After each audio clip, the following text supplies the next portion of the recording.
Bismillah, Assalamualaikum warahmatullahi wabarakatuh. Alhamdulillah, tidak pernah henti-hentinya lisan kita selalu bersyukur kepada Allah Subhanahu wa Ta'ala atas segala nikmat yang Allah berikan kepada kita. Terutama Allah masih memberikan kita umur pada hari ini yang tentunya kita wajib menyadari kalau umur ini sangat mahal dan sangat berharga. Kita harus menjadikan waktu dan umur yang masih Allah berikan ini sebagai hari dan waktu emas kita. Lebih mahal dari semua jenis makanan, pakaian, perkataan, transaksi jual beli, jabatan dan segala macam hal. Karena memang waktu ini selama Allah masih memberikan kepada kita, apalagi nanti kita tahu akan berakhir di saat ajal kita datang, maka kita masih punya peluang untuk menambah amal-amal soleh yang merupakan tujuan kita diciptakan dan akhirnya memberatkan timbangan amal kita hari kiamat dan tentunya meninggikan derajat kita di surga. Kalau masa lalu sudah kita kerjakan amal soleh, sekarang kita tinggal tambah. Kalau masa lalu masih kurang dari amal soleh tersebut, kita sempurnakan pada hari ini. Kalau masa lalu ada amal-amal soleh yang belum kita kerjakan, maka pada hari ini kesempatan kita kerjakan supaya tercatat di buku amal. Dan kalau di masa lalu masih ada dosa-dosa dan pelanggaran, pada hari ini juga kesempatan emas kita segera taubat kepada Allah Subhanahu wa Ta'ala, sehingga tidak ada hukuman dari Allah yang datang karena pelanggaran tersebut. Oleh karena itu, saudaraku seiman, peringatan buat diri kami dan juga jemaah sekalian, baik yang hadir offline ataupun online, maksimalkan ibadah-ibadah yang Allah Subhanahu wa Ta'ala sedang atau perintahkan kepada kita.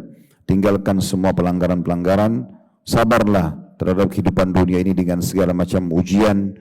Allah Subhanahu wa Ta'ala maha melihat dan maha mengetahui, dan semua akan diberikan pahala sesuai dengan kadar pengorbanan seseorang.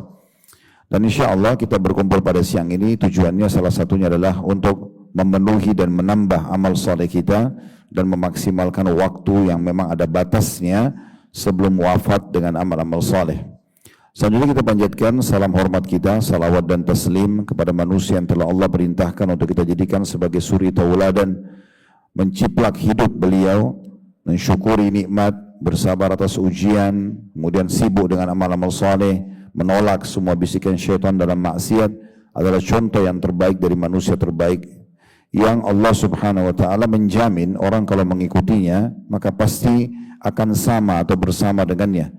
Dan mengucapkan salam hormat dijadikan ibadah pada manusia terbaik ini. Oleh karena itu sangat wajar setelah memuji Allah Alhamdulillah atas umur yang masih Allah berikan hari ini, semoga kita maksimalkan beribadah.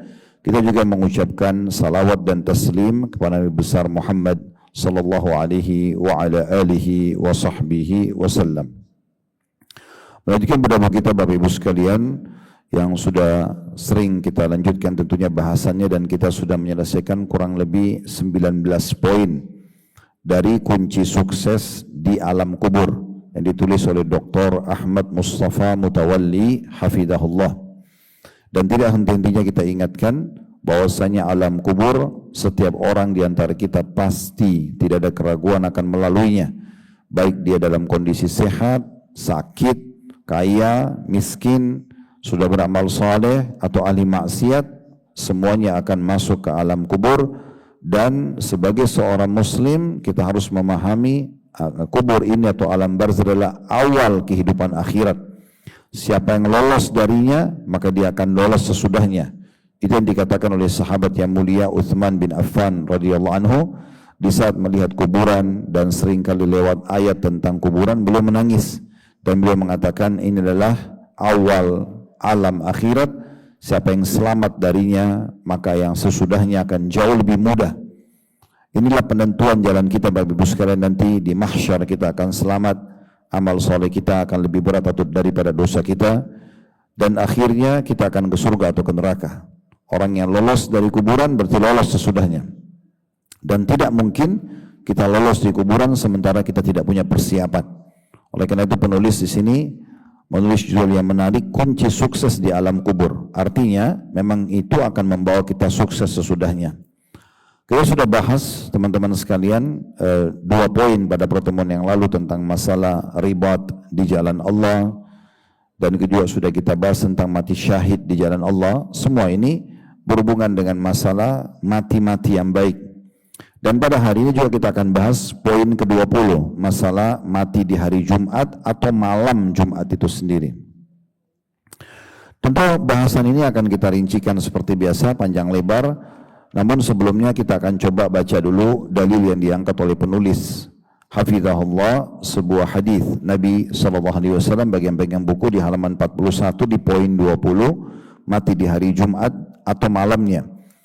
Dari Abdullah bin Amr radhiyallahu anhuma, Abdullah sahabat, Amr bin As juga sahabat, kita mengatakan radhiyallahu anhuma, dia berkata, Rasulullah sallallahu alaihi wasallam bersabda, "Ma min muslimin yamutu yaumal jum'ati aw lailatal jum'ati illa waqahu Allah fitnatal qabr." Tidak ada seorang muslim pun, di garis bawahi kata-kata muslimnya, ya. Berarti ini syarat mutlaknya, yang wafat pada hari Jumat atau pada malamnya, malam Jumat, melainkan Allah akan menjaganya dari fitnah kubur. Hadis ini kita rincikan dulu sebelum masuk panjang lebar ke syarahnya. Potongan hadis Nabi SAW ini, "Ma min muslimin", yang dimaksud di sini adalah tidak ada seorang muslim pun, berarti selain muslim tidak masuk dalam hadis ini. Dan makna yang lebih khusus lagi adalah orang-orang muslim yang taat. Orang-orang muslim yang taat, bukan semuanya muslim, ya.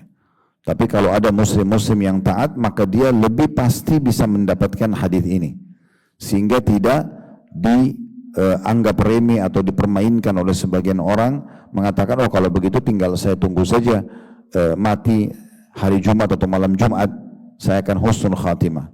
Allah subhanahu wa ta'ala akan memilih siapa saja yang wafat pada saat itu, dan harusnya masuk dalam kategori muslim-muslim yang taat. Karena banyak juga orang masuk ke diskotik, dia meninggal malam Jumat. Dia lagi berzina di hotel, dia meninggal hari Jumat. Bisa saja terjadi. Terjadi bencana alam, dia wafat dalam maksiat misalnya. Tentu tidak masuk dalam bahasan kita. Yang masuk bahasan kita adalah muslim-muslim yang memang taat. Allah subhanahu wa ta'ala lebih tahu memilih hamba-hambanya dalam masalah ini. Potongan yang kedua, yamutu artinya meninggal, yang berarti semua orang pasti akan meninggal. Dan ini harus kita betul-betul jadikan sebagai pegangan kita, sebagai setir pengontrol hidup kita. Setiap kita mau melakukan satu perbuatan, Bapak Ibu ingat akan mati. Dan orang yang mati berarti dia akan bertanggungjawabkan perbuatannya, baik atau buruk, ya. Itu yang pertama. Yang kedua, mati ini sebenarnya penyelamat bagi seseorang dari semua masalah hidupnya. Karena dengan meninggal selesai urusannya. Orang yang kena penyakit kronis, orang yang sedang dalam keadaan kemiskinan, orang yang indan itu tuh dengan mati dia selamat sebenarnya, ya. Jadi mati itu bukan kehancuran, tapi justru kalau bagi orang-orang beriman itu keselamatan bagi dia. Apalagi dia akan bertemu dengan Allah subhanahu wa ta'ala, dan dia akan diperlihatkan amal-amal salehnya. Dia akan bertemu dengan Rasulullah SAW dan orang-orang saleh sebelumnya. Maka kita harus paham masalah ini. Kemudian yang ketiga, mati juga ini akan memberikan hak kita nantinya. Di saat Anda terzalimi di dunia, Anda dengan meyakini ada kematian dan ada hisab hari kiamat, Anda akan tenang. Ada uang warisan Anda belum Anda dapat misalnya, ada hak Anda belum Anda terima, ya, dari orang yang zalim, misalnya orang utang tapi dia tidak mau membayar, atau ada orang yang mencaci maki Anda, memfitnah Anda segala macam, Anda belum mendapatkan balasannya untuk dia di dunia. Anda tetap akan mendapatkannya di akhirat, tapi melalui kematian dulu. Ini semua cukup banyak dalil-dalil yang berhubungan dengan masalah itu. Jadi mati ini sebenarnya satu poin di mana kita memang harus melalui, dan itu adalah kenyamanan, ketentraman, ya. Karena orang yang meninggal dia sudah tentram dari urusan dunianya. Hanya tinggal bagaimana kita menutup dengan husnul khatimah, menutup kehidupan kita dengan mati yang baik, dan kita menjauhi su'ul khatimah. Nanti ini diantara poin yang akan kita bahas insyaAllah. Kemudian potongan yang ketiga, yaumul jum'ati aw lailatul jum'ah, dari hadis wafat di hari Jumat atau malam Jumatnya. Malam Jumat karena memang mulai maghrib hari Kamis malam sudah dianggap masuk hari Jumat, itu ya, sudah dianggap masuk di hari Jumat. Maka sebenarnya kemuliaannya fokusnya ke hari Jumatnya. Fokusnya di hari Jumatnya. Hari Kamis berbeda. Tapi kalau sudah malam Jumatnya, berarti sudah, makanya dinamakan malam Jumat. Karena sudah masuk dianggap hari Jumat itu ya. Maka yang dimaksud sebenarnya lebih fokus kepada hari Jumatnya. Nah, kemudian yang terakhir, yang keempat dari hadis ini yang bisa diambil adalah adanya fitnah kubur. Yang dimaksud fitnah kubur adalah pertanyaan mungkar nakir yang menentukan kita selamat atau tidak. Ya. Karena tidak semua orang bisa menjawab pertanyaan mungkar nakir kecuali yang Allah SWT pilih, gitu ya. Maka kalau dia bisa menjawab fitnah kubur, pertanyaan mungkar nakir, atau Allah selain memudahkan dia mengucapkan, misalnya Allah tidak mengizinkan atau tidak memerintahkan lagi mungkar nakir untuk bertanya padanya karena dia wafat di hari yang mulia ini. Tentu ada korelasi tadi dengan poin pertama, sebagai muslim yang taat. Sebagai muslim yang taat, gitu ya. Dan ini hadiah bagi orang-orang muslim yang taat. Ini gambaran global dulu dari hadis yang diangkat oleh penulis, ya. Sekarang kita akan masuk ke syarah dan penjelasan supaya lebih difahami Bapak Ibu sekalian. Kita harus tahu pada saat akhir hidup kita nanti, entah Allah kasih umur berapa tahun ke depan, tapi yang pasti Bapak Ibu sekalian, berapapun umur Anda sekarang, itulah umur Anda yang pasti. Contoh misalnya saya di umur 50 tahun, inilah umur saya. Kedepannya saya tidak tahu umur berapa hari. Bapak Ibu umur 30, 40, 50, 60, itulah umur kita yang sudah pasti. Karena sudah kita nikmati dan sudah kita lalui. Kedepan kita tidak tahu. 1 detik, 1 menit, 1 jam, 1 hari, kita nggak pernah tahu. Mati itu teman-teman misterius. Datang tiba-tiba, tidak pernah kita tahu kapan terjadi. Kalau seandainya seseorang di antara kita disampaikan dalam syariat Allah Subhanahu wa taala, kamu si fulan akan wafat di umur 70 tahun di hari ketiga. Misal, lalu diberikan pintu taubat. Taubat itu akan membersihkan dosa masa lalu. Mungkin orang bisa tunggu sampai umur 69 tahun, dia baru taubat. Tapi masalahnya kita tidak pernah tahu masalah itu. Dirahasiakan. Dan dia akan datang sangat cepat, hitungan detik, seketika sudah meninggal dunia. Orang kalau wafat nanti, dia seperti orang yang tidur. Pernah kita jelaskannya di majelis kita ini, dan saya ingatkan kembali hadis Nabi SAW, An-naumu akhul maut. Tidur itu adalah saudaranya kematian. Jadi sebagaimana Bapak Ibu tiap hari tidur, coba bayangkan kalau kita ngantuk gimana sih? Meletakkan kepala di kasur, di bantal, tidur, hilang tiba-tiba. Begitu orang kalau mati, kita tidak sadar. Tiba-tiba saja sudah kita tidak bangun lagi. Tiba-tiba kita lihat malaikat maut, tiba-tiba sudah dipaparkan amal soleh kita, dipaparkan dosa-dosa kita, seperti itu. Dan dia sangat misterius dan sangat cepat. Makanya waktu ditanya kepada baginda Nabi SAW, siapa orang mukmin yang cerdas ya Rasulullah? Kata Nabi SAW, orang yang paling banyak memiliki persiapan sesudah kematian. Dia pikir kematian lalu dia punya persiapan untuk itu. Dia sadari dirinya. Dan kita tidak perlu sebenarnya upaya khusus. Tinggal Bapak Ibu fokus, azan, sholat. Lagi jalan, berzikir, baca Quran, berdoa. Anda lakukan amal-amal sholat sudah kita tahu. Bakti sama orang tua, jenguk orang sakit, majelis ilmu. Itu aja sibukan. Setiap ada bisikan syaitan, jin, dan manusia untuk buat dosa, tinggalkan. Ada ujian datang, sabar.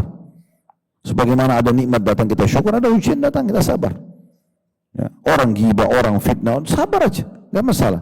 Yang penting Bapak Ibu dalam kondisi benar.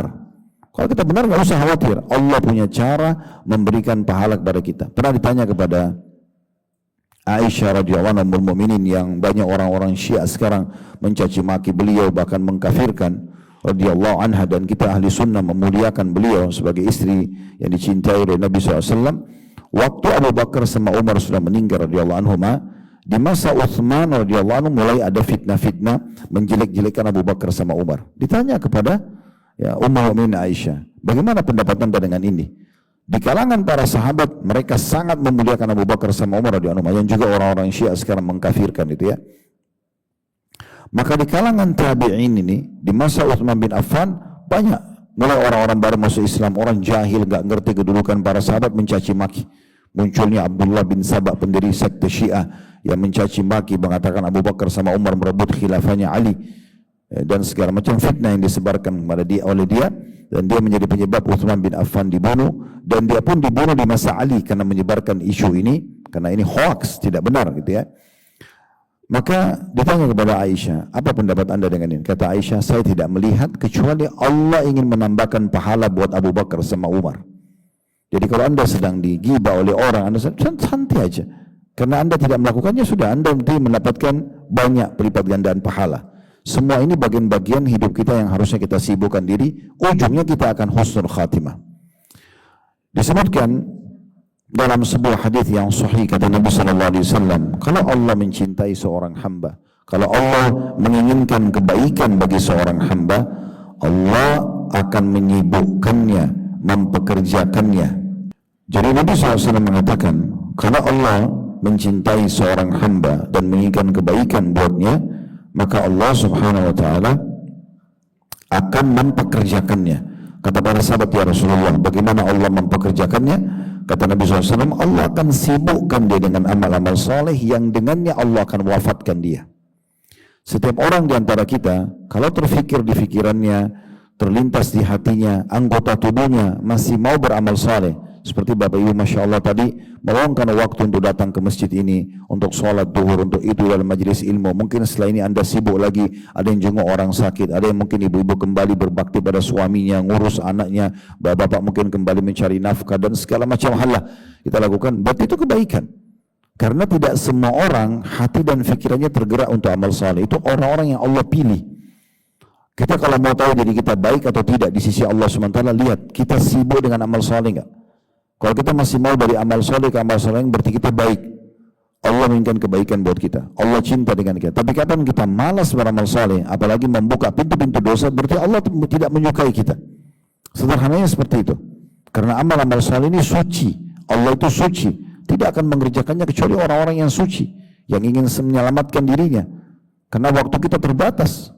Ingat, semua teman-teman di sekitar kita yang coba mengajak kita maksiat, teman-teman, itu hanya akan mengantar kita maksimal ke kuburan. Itu pun belum tentu dia mengantar.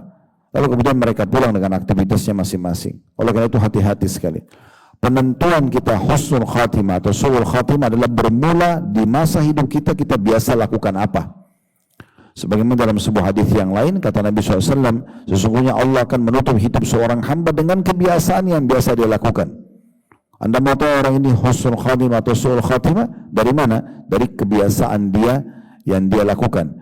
Itu biasa terlihat 3 hari, 1 minggu, 1 bulan sebelum dia meninggal. Kalau dia terbiasa dengan baca Quran, kadang-kadang dia meninggal dalam keadaan baca Quran. Ada terbiasa sholat malam, dia meninggal dalam kondisi sholat malam. Ada yang pergi umrah dan haji, ada yang pergi jihad, ada yang lagi bakti sama orang tuanya, ada yang lagi sedekah, ada yang lagi puasa, banyak ya. Seperti itulah, berarti kita bisa tahu orang ini husnul khatimah itu bukan dari keadaan fisiknya. Tidak semua orang beriman meninggal senyum. Ada orang meninggal dalam kondisi ditabrak mobil truk misalnya, hancur badannya. Ada orang yang seperti teman-teman kita di Gaza, dibom, kepalanya hancur, darah semua. Hamzah radhiyallahu anhu, paman Nabi, meninggal di perang Uhud, itu hidungnya terbelah, dadanya terbelah, darah semuanya, dimutilasi.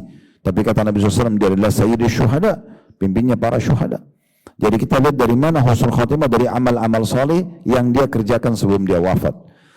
Bagaimanapun orang itu pintar merahasiakan amal salehnya, Allah akan buka di penutupan hidupnya.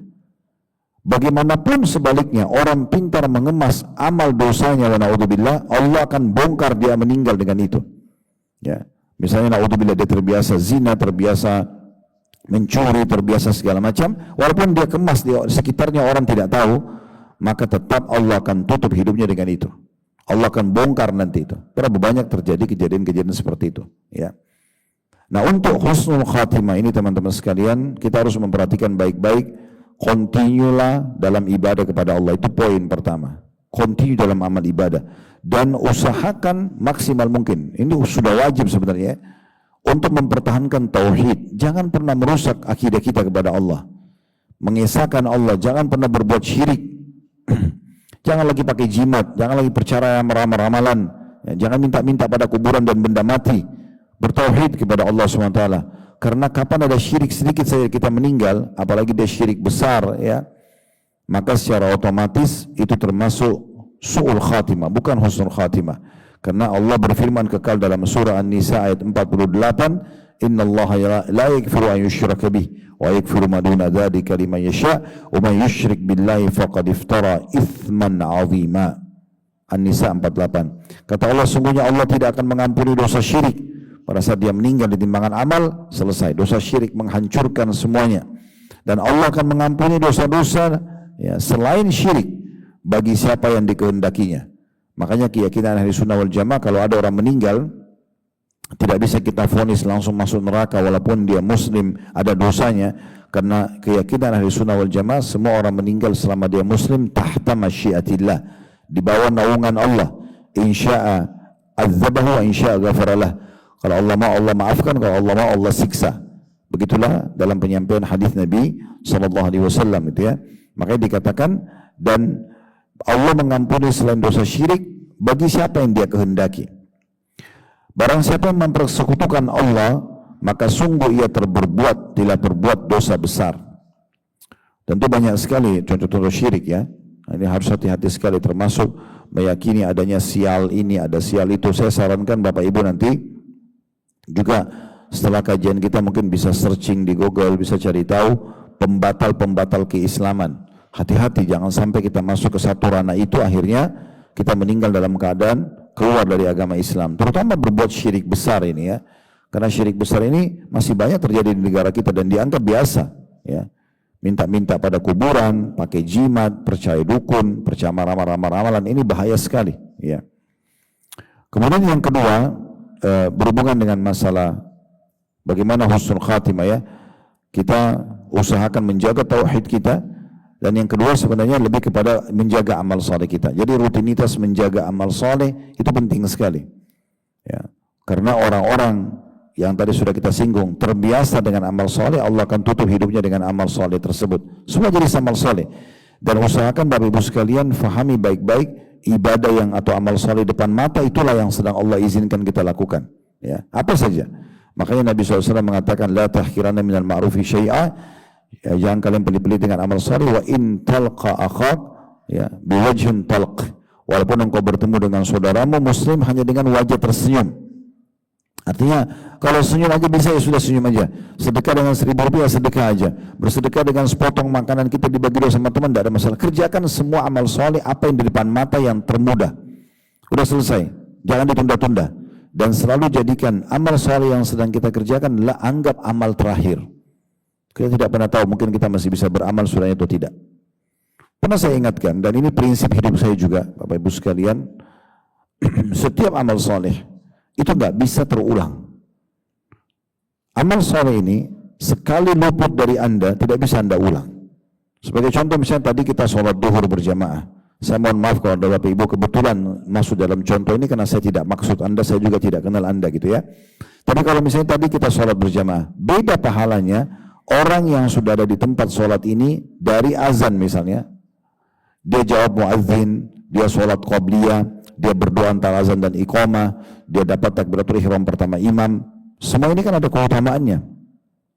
Beda dengan orang yang datang masbuk 1 rakaat misalnya, dia luput jawab azan enggak ya. Padahal kata Nabi SAW, kalau kalian dengarkan muadzin jawablah seperti yang diucapkan, lalu bacalah salawat padaku dan mintalah al-wasilah untukku, kan itu. Ini luput nih, doa antara azan iqamah. Kata Nabi SAW, doa antara azan iqamah sangat jarang ditolak. Misalnya walaupun cuma dia mengatakan, ya Allah ampuni aku, ya Allah berkahi hidupku, ya Allah masukkan aku dalam surga. Satu doa saja sudah sangat mahal dibandingkan dengan orang yang tidak sempat melakukannya. Salat qobliyah ya, misal juga sama kata Nabi SAW, siapa yang menjaga 4 rakaat sebelum duhur dan 4 rakaat sudah duhur, Allah akan haramkan baginya api neraka. Kita sekarang salat duhur misalnya. Begitu juga takbiratul ihram pertama imam. Kata Nabi SAW, siapa yang tidak luput takbiratul ihram pertama imam 40 hari, ya, 5 waktu salat imam Allah Akbar dan juga Allah Akbar, maka dia akan dijamin selamat dari neraka dan juga kemunafikan. Orang yang masuk 1 rakaat telat. Sekarang pertanyaannya, kalau sudah dengar tadi apa yang saya sampaikan, misalnya di sini Bapak Ibu yang hadir tadi telat 1 rakaat, apakah Anda masih bisa meminta imam untuk mengulangi waktu? Sudah nggak bisa. Permasalahannya di situ tuh amal soleh. Amal soleh nggak bisa dikembalikan. Sekali luput, ya udah tercatat di buku amal kita sampai hari kiamat luput. Ini selalu saya jadikan motivasi buat diri saya, teman-teman sekalian. Oh, kalau ini kesempatan amal soleh saya nggak mau sia-sia, karena bisa saja ini terakhir. Kita nggak tahu. Ya, seketika saya sering kasih contoh di pengajian-pengajian. Kalau misalnya di masjid ini tiba-tiba ada malaikat maut datang, Bapak Ibu tidak, saya lihat dicabut roh saya, selesai. Saya tergeletak hitungan detik. Orang cuma bilang Khalid Basalamah meninggal. Selesai. Udah habis. Apa yang saya sudah kerjakan saya akan terima dari amal soleh. Apa yang saya kerjakan dosa akan dihukum. Wa na'udzubillah gitu kan. Selesai hitungan detik. Dan Anda hanya akan dikenang hitungan hari. Sekarang saya tanya. Siapa di antara Anda yang tahu kisah kakeknya kakek? Kakek kita, kakeknya dia. Atau ayahnya kakek. Atau mungkin ada di antara kita yang tidak tahu kisah kakeknya. Ya. Kalau ayah ibunya mungkin dia masih ketemu. Artinya generasi mengenang kita tuh hanya antara 1 sampai 2 generasi selesai. Gak ada yang orang ingat. Kecuali dia punya amal-amal jariah yang memang bermanfaat, masjid, buku ilmu yang sebarluaskan, contoh-contoh kepada masyarakat itu lain. Kalau tidak selesai semua. Kan gitu. Nah kalau dosa-dosa, kita buat dosa nih 50 tahun, 30 tahun kita buat dosa. Kita taubat, bersih dosanya. Tidak dihukum sama Allah SWT, bisa saja lepas dari hukuman. Tapi masalahnya dia luput dari amal saleh. Oleh karena itu Bapak Ibu sekalian, jangan pernah sia-siakan setiap peluang amal saleh. Karena itu waktunya sangat terbatas. Sampai dinukil sebagian salaf berkata, jagalah selalu ibadah kepada Allah karena ada amal-amal ibadah yang Allah tidak terima kecuali malam hari. Tidak bisa dikerjam pagi hari. Contoh misalnya kita sebutin keutamaan sholat malam, Bapak Ibu baru terpikir, oh iya ya bagus ya para sholat malam. Kita nggak bisa lagi kembali di malam hari, gitu kan? Dan ada ibadah yang Allah tidak terima kecuali siang hari. Di malam hari nggak diterima, kayak sholat duha, sholat duhur nggak diterima. Oleh karena itu setiap orang di antara kita harus betul-betul segera menyelamatkan dirinya. Ya. Ada seorang salaf pernah ditanya oleh seorang khalifah, raja mengatakan, di mana saya nanti kalau saya meninggal, di surga atau di neraka? Jawaban beliau sederhana, pertemukan diri anda dengan firman Allah Subhanahu Wa Taala, Innal abrara lafi na'im. Semua orang yang abrar, yang patuh pasti masuk surga. Wa innal fujara lafi jahim. Orang yang jahat, orang yang pelaku maksiat masih di neraka. Selesai, anda lebih tahu. Selama ini anda amal baik atau amal buruk. Yang ketiga Bapak Ibu sekalian, kalau kita meninggal, di saat kita meninggal ada pujian orang-orang beriman kepada kita, maka itu termasuk jaminan juga husnul khatimah. Jadi kalau kita meninggal, kemudian ada yang memuji, oh si fulan baik ya, maka itu termasuk husnul khatimah. Disebutkan dalam sebuah riwayat dari Anas radhiyallahu anhu, beliau berkata, pernah satu waktu mereka melewati jenazah yang sedang diusung, dipikul, ya. Lalu orang-orang pada berkata, kebaikan orang ini baik. Kata Nabi SAW, wajabat, telah wajib baginya surga. Karena orang-orang pada puji, oh ini orang baik nih, orang baik gitu, orang puji. Jadi anda sudah tahu sekarang kalau detik ini Bapak Ibu sekalian, anda bayangkan di masjid ini, di tempat ini, anda bayangkan kalau anda meninggal, kira-kira orang sekitar anda menilai anda baik atau buruk? Kalau mereka merasa, oh si fulan baik, lisannya bagus, tidak pernah nyakitin orang, tidak pernah gibah, nggak pernah fitnah, tangannya selalu santun, nggak pernah nyakitin orang, malah suka bersedekah, ya, selalu tutup aurat, selalu peduli dengan ibadahnya, selesai. Itu termasuk bayangan, ini disebutkan oleh Nabi SAW. Ada jenazah lewat diusung di hadapan beliau, beberapa sahabat bilang, oh jenazah ini orang baik. Kata Nabi SAW, wajabat, orang ini dengan pujian kalian, dia masuk surga. Tapi yang puji orang-orang saleh, bukan semuanya orang. Kemudian lewat lagi jenazah yang lain, beberapa kebetulan bersamaan gitu. Setelah jenazah pertama, jenazah yang kedua lewat, kata beberapa sahabat ada yang menyebutkan orang ini tidak baik. Disebutkanlah keburukan-keburukannya. Maka kata Nabi SAW, wajabat, sungguh dia juga telah mendapatkan itu. Maksudnya ini bisa masuk neraka. Ya, karena memang orang tahunya itu amal buruknya. Ini berarti menandakan teman-teman sekalian butuhnya kita dengan komunitas kita. Ya, komunitas itu penting.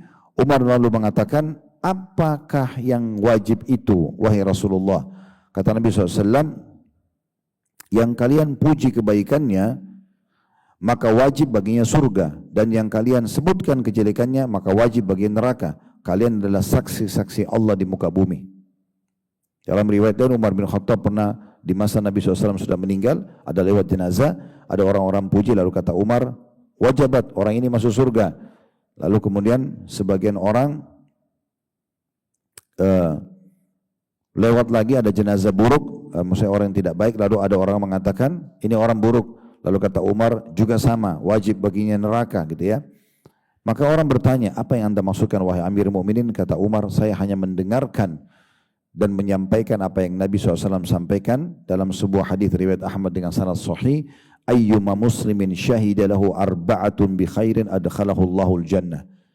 Ya, muslim manapun yang diberikan kesaksian kebaikan oleh 4 orang saja, maka wajib baginya surga.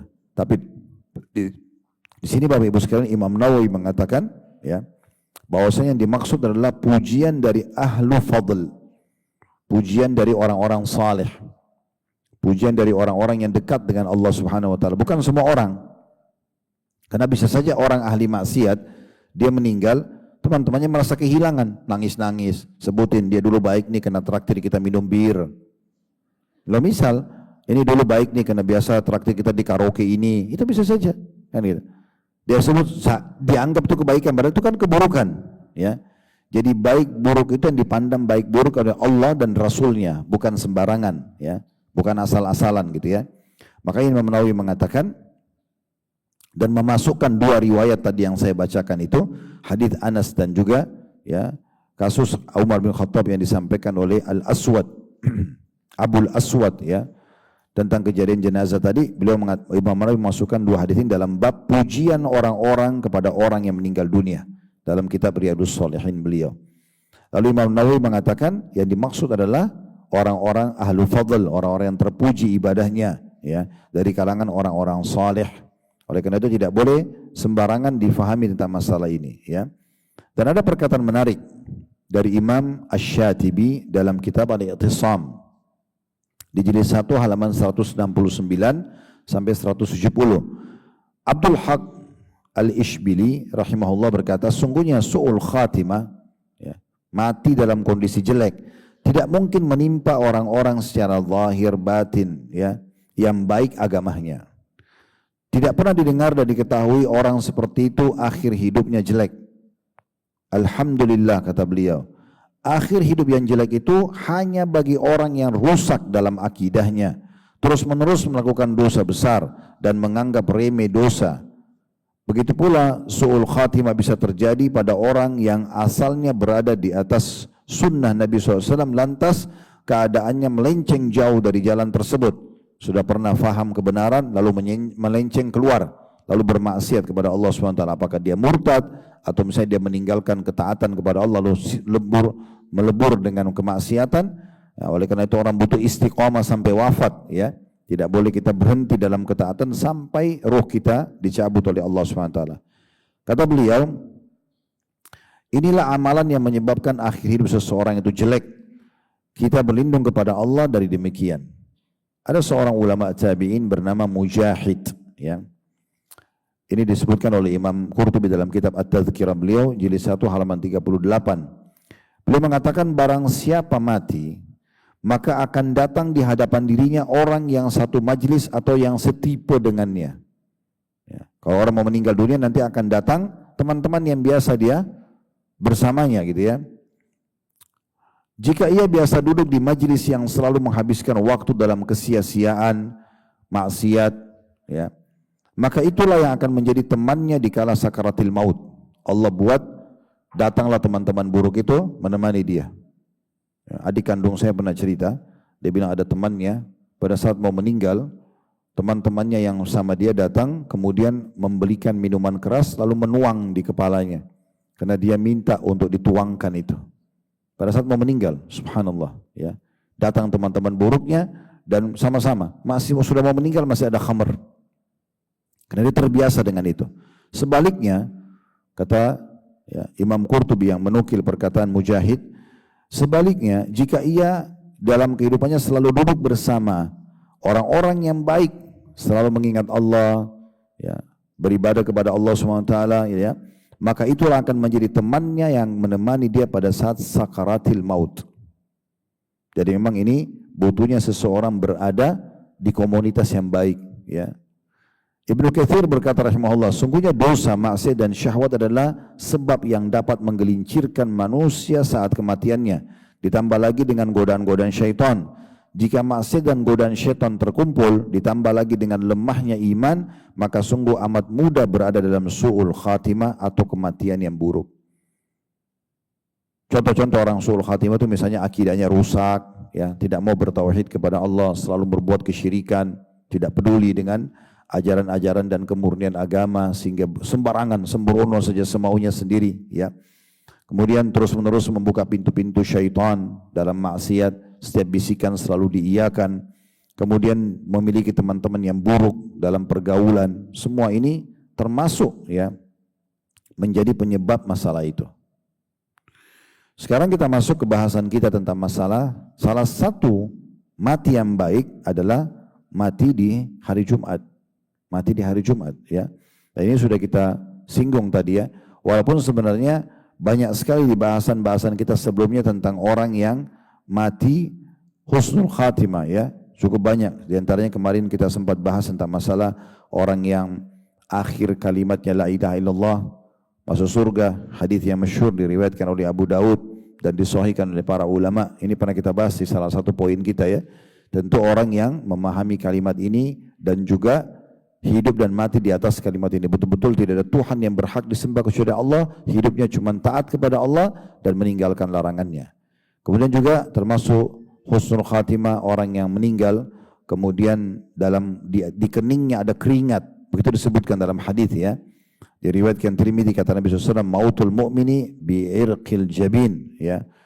Bahwasanya wafatnya seorang muslim atau mukmin itu dengan adanya keringat di keningnya, ya. Dalam riwayat dijelaskan oleh Imam Qurtubi dalam kitab Tazkiyah beliau. Kenapa? Karena Allah Subhanahu wa taala ingin menghabiskan sisa-sisa dosanya, ya. Sementara orang-orang kafir justru meninggalnya muda karena Allah ingin menghabiskan kebaikan-kebaikannya.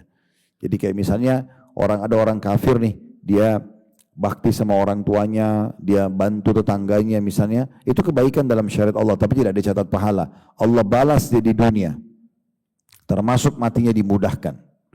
Begitu juga orang yang, ya, meninggal syahid, kita sudah jelaskan pada bab sebelumnya, ya, bagaimana orang yang meninggal mati syahid, dan banyak sekali orang yang mati syahid, diantaranya orang yang kena wabah, taun, orang yang mati karena kena penyakit perut, semua penyakit perut apapun itu, orang yang mati tenggelam, orang yang mati tertimpa reruntuhan, ya, dan orang yang mati di medan perang. Itu hadis Bukhari Muslim. Begitu juga hadis Nabi SAW, orang yang terbunuh di jalan Allah perang, kemudian orang yang kena wabah, orang yang mati kena penyakit di perutnya, dan orang yang mati sedang berada di jalan Allah walaupun tidak berperang. Insya Allah termasuk orang sedang menuntut ilmu misalnya, semua itu juga dianggap mati syahid. Dan dalam hadis lain kata Nabi SAW, orang-orang yang mati syahid yang selain terbunuh di jalan Allah itu ada 7. Selain orang mati di medan perang, yaitu korban wabah, kena penyakit kayak kita kemarin corona, ya. Kemudian itu syahid kata Nabi SAW, orang yang mati tenggelam, ya, pada saat dia sedang safar dan dalam keadaan ketaatan. Kalau maksiat tidak masuk ini, ya. Kita lagi di atas kapal, lagi safar, kemudian memang ketaatan di atasnya, terus tenggelam, maka mati syahid. Yang punya luka pada lambungnya, kemudian mati, itu mati syahid, ya. Kemudian mati karena semua penyakit perut, dianggap syahid, itu yang keempat. Yang kelima, korban kebakaran, itu adalah syahid. Dan mati tertimpa reruntuhan adalah syahid. Dan seorang wanita yang meninggal pada saat dia melahirkan, ataupun dalam kondisi nifas, atau bayi masih di perutnya, dua-dua masuk dalamnya, itu juga dianggap syahid, ya. Dan cukup banyak tentunya jenis-jenis orang yang mati baik, dan penting intinya sebenarnya kita berusaha untuk menjadi mati yang baik. Nah, bahasan kita Bapak Ibu sekalian berhubungan dengan mati di malam Jumat dan hari Jumat ini. Pertanyaan sederhana, kenapa hari Jumat? Ada apa dengan hari Jumat ini? Hari ini Bapak Ibu sekalian memang Allah khususkan dia, punya keutamaan yang sangat besar. Di antaranya, ya, banyak sekali hadis, dan tentu sebelum kita bacakan hadisnya, Allah punya hak, ya, memilih apapun yang Allah inginkan. Seperti Allah pilih dari kalangan malaikat Jibril, Mikail, Israfil jadi pemimpin malaikat. Allah pilih dari sekian miliar manusia, itu hanya dipilih sekitar 124.000 nabi, di antaranya 313 rasul. Di antara tempat Allah memilih misalnya Mekah, Madinah, dan wilayah Masjid Aqsa Palestina adalah tempat lebih mulia dibandingkan tempat lain, sehingga sholat di sana dilipat gandakan misalnya. Kemudian bulan Allah pilih bulan Ramadan misalnya lebih baik daripada bulan-bulan lain, bulan Zulhijjah juga misalnya dari bulan-bulan yang lain. Nah, begitu juga dengan hari. Allah Subhanahu wa taala memilih hari Jumat secara khususnya punya keutamaan. Di antaranya coba renungi ini ya, cukup banyak hadisnya, tapi di antaranya hadis yang sahih dari hadis Abu Hurairah radhiyallahu anhu, Nabi SAW bersabda, khairu yaumin tala'at alaihi syamsu yaumul jum'ah. Ketahuilah, hari yang paling baik di mana matahari terbit itu adalah hari Jumat. Fihi khuliqa Adam. Pada hari itulah Allah ciptakan Adam. Ayah kita semua diciptakan di hari Jumat. Wa fihi udkhilal jannah. Di hari Jumat juga Allah masukkan Adam ke dalam surga.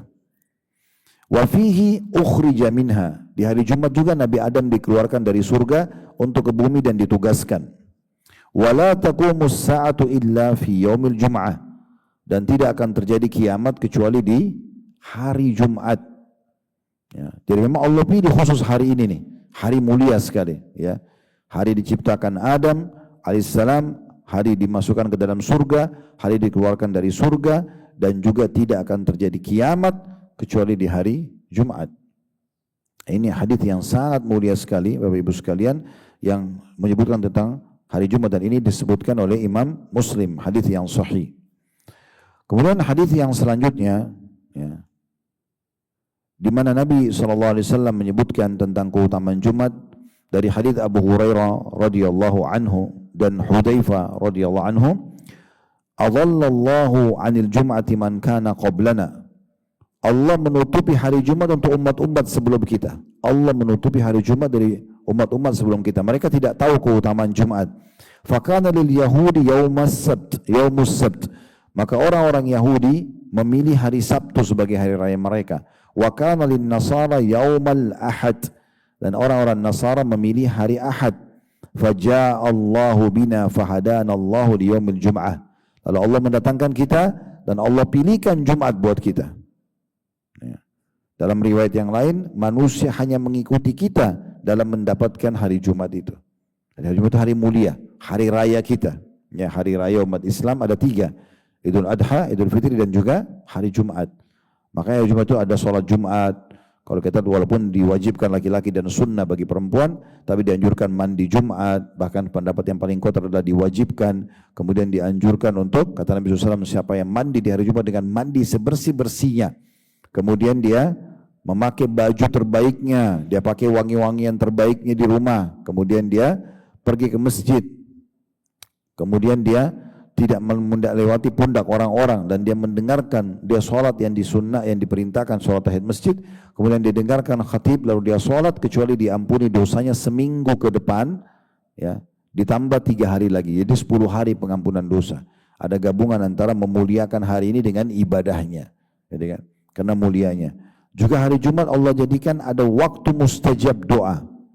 Di antaranya adalah hadis yang diriwayatkan atau disampaikan oleh sahabat Abu Hurairah radhiyallahu anhu, kata Nabi SAW, fihi sa'atun la yuwafiquha 'abdun muslim wa huwa qa'imun yusalli yas'alullaha ta'ala syai'an illa ata'u iyyahu wa asyara bi yadihi yuqalliluha.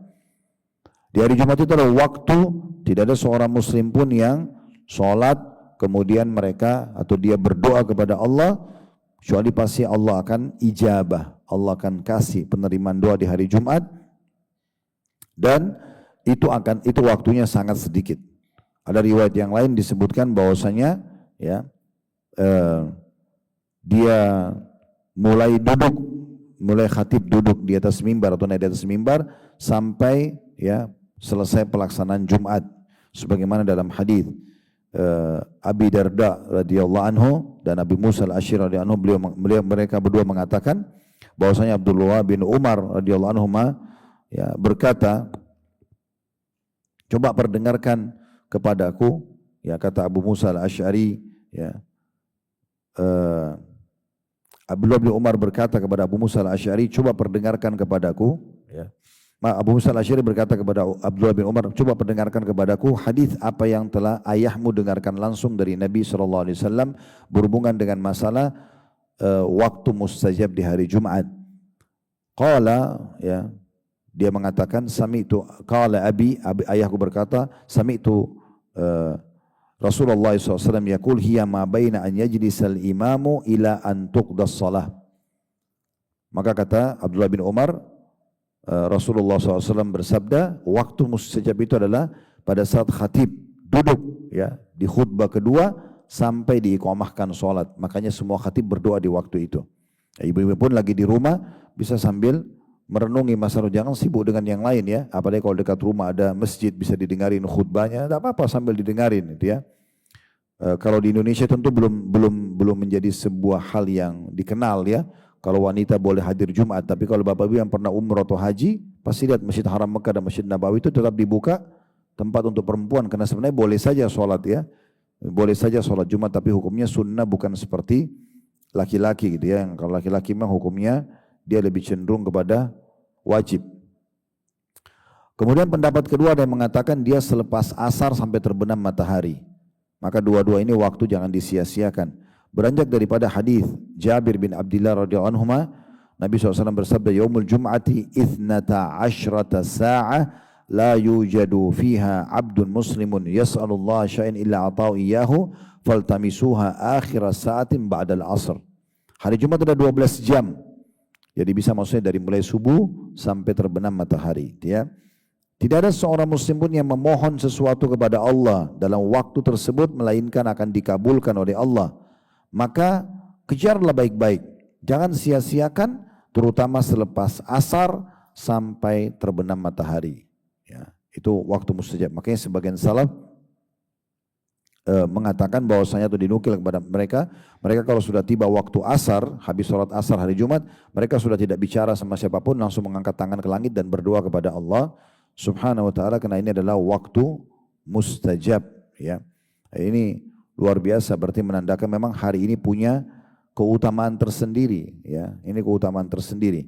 Sebagaimana tadi sudah kami sampaikan juga, Jumat ya, itu kalau orang sholat dan segala macam dengan baju bersih, dengan hadir dengan khutbah itu diampuni dosanya 10 hari. Dan dalam hadis yang lain, kata Nabi SAW dari hadis yang masyhur sekali, hadis yang sahih, as-salawatul khams, riwayat Bukhari Muslim ya, salat 5 waktu. Wal jum'atu ila jum'ah, Jumat ke Jumat sesudahnya, wa Ramadan ila Ramadan, Ramadan ke Ramadan sesudahnya, mukaffiratun ma bainahunna idza syuribatil kabair, akan menjadi pembersihan dosa di antara keduanya ya, selama seseorang menjauhi dosa besar ya. Jadi ini keutamaan yang sangat luar biasa gitu. Dan saking besarnya keutamaan, kalaupun ada bapak ibu misalnya suaminya, tolong dimotivasi anak laki-lakinya, saudaranya hadir Jumat supaya memperhatikan hadis-hadis ini ya. Kayak mandi bersih, kemudian pakai baju terbaik, pakai wangi-wangiannya, dan usahakan datang lebih cepat. Bagi orang yang sudah berumah tangga, itu termasuk dianjurkan di hari Jumat itu, kata sebagian ulama adalah berhubungan biologis kalau dia suami istri. Lalu nanti sang suami itu menggabungkan niat dalam mandinya, dalam hatinya, niat Jumat, mandi Jumat dan niat mandi junub. Karena Nabi SAW mengatakan, man iktasala yawmal jumati ghuslal janabah. Siapa yang mandi di hari Jumat, mandi junub. Maksudnya mandi itu Jumat tapi sama niat untuk mandi junub. Thumma raha faka'annama qarraba badana. Kemudian dia pergi di awal waktu, ya. Di sini pendapat yang kuat adalah mengatakan tidak ditentukan kapan waktunya. Ada yang mengatakan mulai habis subuh sampai Jumat, tapi ada juga mengatakan adalah beberapa saat sebelum khatib di atas mimbar. Tapi dia lakukan ini, dia mandi bersih, apalagi dia menggabungkan dengan mandi junubnya, atau dia kalau tidak punya pasangan dia niatkan mandi junub dengan tata cara mandi junub yang membasuh telapak tangan, membasuh kemaluan, wudu seperti wudu sholat, mengambil air lalu menyentuh bagian kanan sisi kulit kepalanya, kemudian siram sisi kanan dulu lalu menyiram seluruh tubuhnya. Dia pakai sampo, sabun kalau masa kita yang terbaik gitu ya. Maka semua itu insya Allah masuk mudah-mudahan di dalamnya. Maka dia kalau pergi Jumat, pahalanya di awal waktu seperti orang bersedekah dengan seekor unta. Wa man ra'a fi sa'ati tsaniyah fa ka'annama qarraba baqarah. Siapa yang datang di waktu kedua, pahalanya sama dengan bersedekah dengan seekor sapi. Waman ra'a fi sa'ati tsalitsa, dan siapa yang datang di waktu yang ketiga, fa ka'annama qarraba qabshan aqran. Dan siapa yang datang di waktu ketiga seperti bersedekah dengan seekor domba jantan bertanduk. Waman ra'a fi sa'ati rabi'ah fa ka'annama qarraba dajajah. Siapa yang datang di waktu yang keempat seperti orang sedekah dengan seekor ayam. Wa man rafi sa'atil khamisa, siapa yang datang di waktu yang kelima, fa ka'annama qarraba baydah, seperti bersedekah dengan sebutir telur. Fa idza kharajal imamu hadaratil malaika yastami'una dzikr. Kalau khatib atau imam sudah keluar, ya sudah naik di atas mimbar, maka secara otomatis sudah tidak ya dicatat lagi, sudah tinggal ya malaikat tutup buku dan mendengarkan khutbah yang disampaikan, Jadi masih banyak keutamaan yang lain ya. Di antaranya adalah ada hadis yang disebutkan oleh Al-Mundhir rahimahullah, hadis cukup panjang tapi saya langsung terjemahkan saja. Hari Jumat akan datangkan hari kiamat seperti cermin yang sangat terang dan bercahaya. Dan semua orang terkagum-kagum melihatnya. Orang-orang yang memuliakannya hari Jumat itu akan datang bersama-sama dengan Jumat seperti menggiringnya seorang pengantin ya. Jadi memang itu hari Jumat hari yang sangat mulia. Ya. Begitu juga kata Nabi SAW, banyak hadis ya. Hari Jumat adalah hari yang terbaik buat kalian, maka perbanyaklah salawat kepadaku. Kita dianjurkan salawat pada saat itu. Belum lagi anjuran untuk membaca surah Al-Kahfi. Banyak sekali amal-amal yang dikerjakan di hari Jumat itu. Dan ini semuanya kalau seseorang berusaha menggabungkan amal-amal soleh dan termotivasi mengerjakannya, bukan mustahil. Kalau dia meninggal hari itu dia husnul khatimah. Ya, karena dia melakukan amal-amal saleh. Sudah kita singgung tadi di awal ya, tidak berlaku bagi orang yang justru malas-malesan. Apalagi kalau dalam berbuat maksiat, maka tidak mendapatkan hal tersebut. Jadi ini penting untuk digarisbawahi. Nah, untuk mendapatkan mati tadi ya, maka kita harus menggabungkan amal-amal saleh ini. Tidak boleh sama sekali luput. Ya, tidak boleh sama sekali luput sehingga kita betul-betul ditutup oleh Allah SWT dengan amal saleh tersebut. Bukan cuma hari Jumatnya, hari-hari sebelumnya. Tapi bagi siapa orang yang sudah terbiasa mengerjakan amal saleh sebelumnya, pasti dia akan termotivasi untuk mengerjakan amal saleh di hari Jumat. Ada satu tabi'in bernama Urwa bin Zubair rahimahullah, seorang ulama tabi'in. Ayahnya Zubair bin Awam, seorang sahabat yang dijamin masuk surga dari 10 sahabat yang masuk surga. Kata beliau, kalau engkau melihat satu amal saleh dari seseorang, maka pastikan amal soleh itu punya saudara-saudara. Biasanya amal soleh itu teman-teman, dia seperti memanggil amal-amal soleh yang lain. Kita kalau ibu dan bapak sekali hadir majelis begini, nanti akan banyak sekali amal soleh yang termotivasi kita kerjakan. Ya zikir, ya doa, ya majelis ilmu yang sesudahnya, ya kita jadi memperbaiki tobat dari dosa. Banyak efeknya. Amal soleh itu punya saudara-saudara. Sekali kita kerjakan, Allah kasih keberkahan dan kita jadi mau kerjakan banyak amal soleh.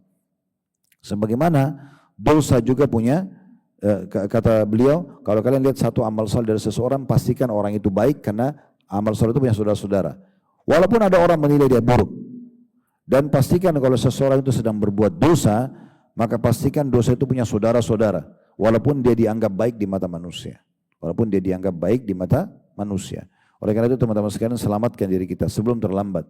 Tidak mungkin kita mendapatkan husnul khatimah tanpa punya persiapan sebelumnya. Sebagaimana tidak mungkin orang lulus ujian tanpa dia belajar, ya terjun bebas tidak mungkin. Nah, selamatkan diri kita masing-masing Bapak Ibu sekalian sebelum terlambat, karena tidak ada orang yang bisa ya menentukan di waktu itu langsung. Misalnya, saya mau husnul khatimah aja sekarang, pada saat mau meninggal misalnya, tidak bisa seperti itu. Ya, semua tempat ibadah dan ibadah yang Bapak Ibu kerjakan itu akan tercatat. Masjid ini akan jadi saksi hari kiamat, karpetnya, semuanya, dindingnya ini semua akan jadi saksi hari kiamat. Ya, langkah-langkah kaki Bapak Ibu ke masjid ini, ya, majelis ilmu teman-temannya saling memberikan kesaksian. Bukan mustahil buku, pulpen yang Anda gunakan, handphone yang Anda gunakan, catat, ini semua jadi saksi. Ya, sebagaimana juga orang buat dosa akan jadi saksi semua apapun ada di sekitarnya. Itu bodoh orang kalau masuk ke hotel berzina, lalu dia pikir tidak ada yang lihat dia. Padahal oksigen yang dihirup makhluk Allah, air yang dipakai kemarin makhluk Allah, ranjang yang dipakai makhluknya Allah. Gimana caranya? Perhatikan itu semua Allah simpulkan di dalam surah Yasin ayat 12. Ya. Allah mengatakan, ya, wa naktubu ma qaddamu wa atharahum. Kami pasti akan menulis apa yang telah mereka kerjakan dan bekas-bekas yang mereka tinggalkan. Amal baik atau amal dosa? Sama. Semua akan jadi saksi pada hari kiamat. Tapi kalau orang sempat bertobat, alhamdulillah, ya, bersyukur kepada Allah SWT kalau sempat dia bertaubat. Ya, maka tadi di awal pembukaan saya bilang, hari ini hari emas kita. Kalau kita sudah amal soleh yang lalu, sekarang tinggal tambah. Kalau kita masih kurang, kita sempurnakan. Kalau belum pernah, kita kerjakan. Kalau kita punya dosa, segera taubat supaya kita selamat. Perbaiki mulai sekarang dan tidak usah berpikir Bapak Ibu sekalian, oh saya sudah terlambat kali ya. Tidak ada kata-kata terlambat. Sa'ad bin Mu'ad radhiyallahu anhu itu Bapak Ibu sekalian masuk Islam, dari mulai masuk Islam sampai beliau wafat itu cuma 6 tahun. Tapi waktu beliau wafat, kata Nabi SAW, Jibril telah datang memberitahukan kepadaku bahwasanya arsy-Nya Allah goncang dengan meninggalnya Sa'ad. 6 tahun masuk Islam, tapi beliau tulus dan serius dalam beramal saleh. Walaupun Bapak Ibu baru hijrah sekarang, baru hijrah sebulan, 1 tahun, nggak ada masalah. Yang penting menjadi orang yang baik mulai sekarang. Kita tidak pernah tahu bagaimana Allah menilai amal kita. Ya, makanya saya sering bahasakan bagi Bapak Ibu sekalian, kalau Anda mau jadi orang baik, mau hijrah, jangan setengah-setengah. Jadilah laki-laki yang soleh 100%. Jadi laki-laki perempuan solehah 100%. Jangan dicicil-cicil. Tidak usah peduli dengan perkataan orang. Kamu kok berubah? Karena memang orang hijrah pasti berubah. Berubah penampilannya, berubah tutur katanya, berubah pergaulannya, berubah pendapatannya. Memang berubah semua. Enggak mungkin orang yang sudah hijrah pakai jilbab besar, kemudian dia tiba-tiba buka jilbabnya atau tidak ganti lagi jilbabnya. Enggak mungkin. Orang pasti sudah ada iman dalam hatinya. Enggak mungkin lagi dia kembali kepada pekerjaan yang haram. Enggak mungkin lagi dia ini dan itu misalnya. Maka jadilah orang baik 100% sekalian. Dan tidak ada waktu memang. Untuk menundanya apa gunanya gitu, ya. Lebih baik jadi orang baik sekaligus 100% jadi laki-laki soleh dan perempuan yang salehah. Semoga saya dengan itu Allah bisa memberikan kita husnul khatimah dan diantaranya orang meninggal di hari Jumat ya. Dan jangan lupa sebagai penutup juga jadikan sebagai doa kita Bapak Ibu sekalian, minta kepada Allah agar ditutup dengan husnul khatimah dan terserah Allah. Ya, kita bila mengatakan tutuplah hidupku dengan mati yang baik ya Allah. Nanti Allah pilihkan matinya seperti apa terserah Allah. Yang penting kita minta supaya dikasih husnul khatimah. Jadi rentetannya berarti kita otomatis Allah mudahkan ibadah supaya kita bisa husnul khatimah. Karena enggak mungkin husnul khatimah tanpa ibadah sebelumnya. Nah, hal-hal seperti ini yang harus kita perhatikan baik-baik ya. Dan juga maksimalkan setiap waktu, jangan ada kosong teman-teman ya. Ini juga termasuk nasihat penting. Saya mulai dari diri saya, semoga Allah mudahkan saya mengamalkan bukan cuma mengucapkan ya. Jadi Bapak Ibu kalau lagi jalan aja misalnya tadi dari parkiran ke masjid ini, jangan diam, zikir aja. Zikir, baca astagfirullah, baca subhanallah, jangan diam. Ibu-ibu lagi masak, berzikir.